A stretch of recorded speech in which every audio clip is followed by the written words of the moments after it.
Good morning and welcome to Istanbul. Today we are staying just literally around the corner from Hagia Sophia. You can see behind me, and just in front of us, they're so close together, like literally it's like a 2-minute walk from one mosque to the next. We have the Blue Mosque just in front. Now if you've ever looked at a map, you'll see that Istanbul is in fact a collision between continental Europe and continental Asia.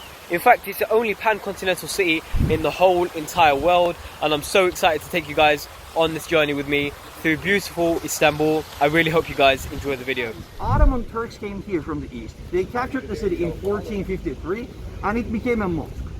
From 1453 until 1931, it remained as a mosque. But after the foundation of the Turkish Republic, Ataturk, the first ruler of Turkey, he turned it into a museum.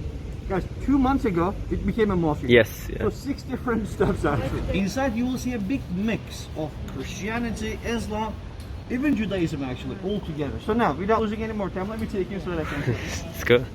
You see Emperor Constantine the Great, who was the founder of Constantinople, this city. Right? He's holding the city walls, which represents the entire city. I just want you to know, back in the 4th century, during his reign, the combined population of London and Paris together, the biggest cities in Europe, was around 85,000. Whereas the population of his city, Constantinople, was already pushing 700,000. So we are talking about one of the biggest cities in the known world. Let's continue. Amazing. Look how big these doors are. Welcome, Your Royal Highnesses, I guess. Guys, look at the floor here. Look at the marble, how worn out it is. Yeah, this is original, yeah. This is 1500 years old. This was because of the personal bodyguards of the Roman emperors. By the way, the personal bodyguards of the Roman emperors were not Greek, they were not Roman soldiers. They were Vikings who came here from Norway. They were called Varangian guards in Greek. Varangian means trustworthy warriors. They were physically very tall warriors, as you can imagine, but they were chosen for these 2 spots. They never used swords, they never used spears, they were not simple militia soldiers. They were wielding huge axes, 2.75 centimeters. It was like a double-edged sword, right? Double-edged axe, sorry. And the weight of that axe was 68 kilograms. They had big helmets and huge swords. They looked absolutely glorious. Every time the emperors were walking in, right, they were saluting them in the Latin language, just like this. Imperatori di Romano. They were dropping their axes. They were hitting them on the floor. Look at this. Right? And they were hitting the floor twice, like this. I usually get mad to this, like this. Surah Al-Nur. It was written in 1453, but I just want you to know one thing. This is not the original dome. The original dome, which was added here by Byzantines in the 6th century, collapsed in 1453. The original dome had the face of Jesus Christ as a mosaic panel right in the middle, and he was surrounded by the apostles. For Greek Orthodox Christians, the original dome of Hagia Sophia was considered as the main entrance gate of heaven. So the original dome, which survived all the earthquakes, fires, riots for 1,000 years, only 7 months before the arrival of the army of Islam, this is documented Greek history, just by itself, more than half of it collapsed in 1452. If you think about it, 7 months later, a humongous army from the east came here out of nowhere, right? And they managed to capture Constantinople, which was a first in the entire history of Christendom. Before Sultan Mehmed's arrival, there was 23 failed attempts by the armies of Islam. After that, nothing was the same anymore for Christianity, because it only meant one thing. Constantinople became Istanbul, the city of lots of Islam. It became the new capital of Islam in the West, actually, right? The thing is, as a coincidence, guys, when you look at the direction of Jerusalem, Palestine, from Istanbul, right, and the direction of Mecca, they're the same direction, southeast. But there's a small difference, like 5 degrees when it comes to the angle, right? So the Turkish Sultan came up with a very practical solution, right? Instead of adding this mihrab right into the middle, he slightly tilted it. So when Muslims pray here, they pray towards Mecca. And also,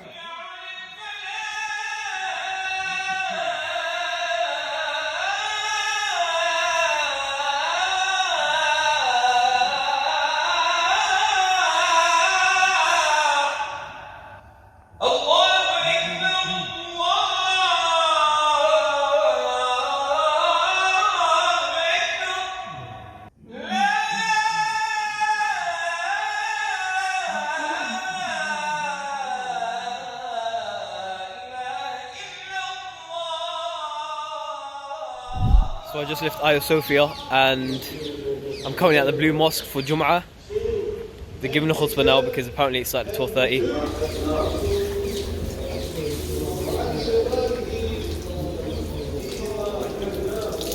يوم القيامة من عند ربه Kıyamet günü Adem oğlu Allah'ın huzurundan ayrılmayacak. Hatta yus'ale anhu an khams. After praying the Friday prayer in the Blue Mosque, we then decided to take the train to one of Istanbul's oldest established residential areas, known as Usukudar. Alhamdulillah, once we arrived in Usukudar, the weather was beautifully warm, and you had the smell of the sea, the sound of motorboats and seagulls, as well as some of the best views of the city, which provided such a great experience for our final day in Turkey. Okay guys, so you need to check this out. This is the Bosphorus Strait in front of me, the Bosphorus River, which splits Istanbul up into Asia and Europe. So over here, let me flip the camera around. Over here on this side, which is the side I'm on, we just came over to the Asian side of Istanbul, and over there in the distance is Europe. So imagine that's two continents, and that's what makes Istanbul the only city on earth which is a pan-continental city. Amazing, amazing. We were just there about 10 minutes ago, and then we took the metro which went underneath. We look off to the distance there. You can see, how do you say it? Tuz Kulesi? Kiz Kolesi. Kiz Kulesi. The Prince's Palace. Yes.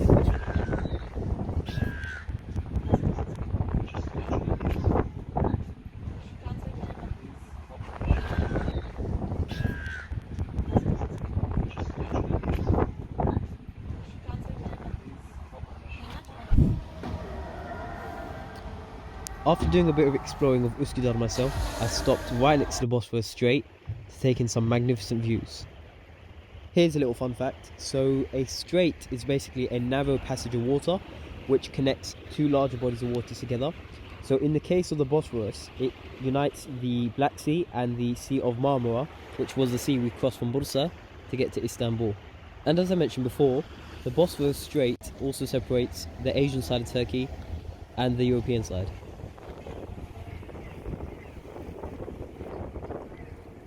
So after almost being hit by a tram, oh wow! It was time to get some dinner. Abla bir tane pilavım var. Folyoya çekeceğiz. Yanına salata koyacağız. Folyo tabağını gönderin.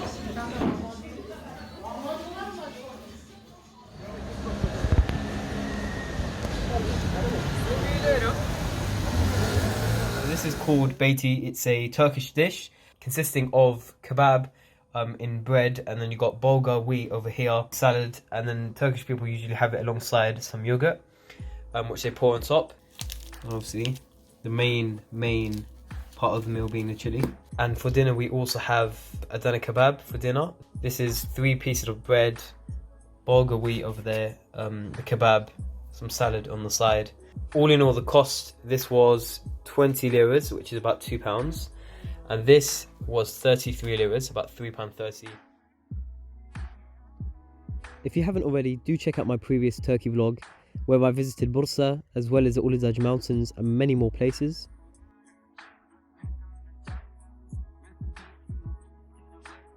I really hope you guys enjoyed the video. Don't forget to like and subscribe down below. Until the next video, kendini iyi bak.